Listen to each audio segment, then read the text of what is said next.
I want pizza. I need water. I want ice cream. I need food. I want a cell phone.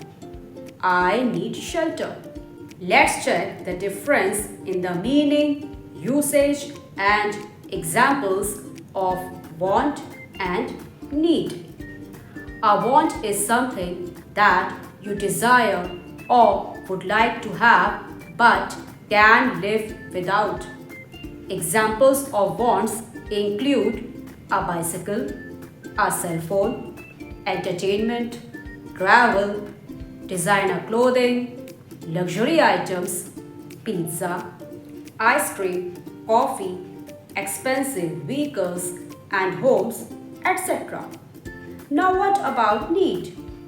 A need is something that is necessary and that you must have.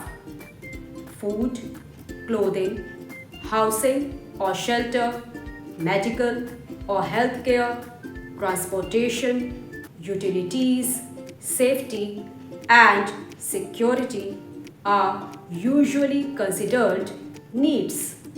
So, we can say that the main difference between a need and a want is that a need is something that is essential for survival and well-being, while a want is something that enhances quality of life but is not essential.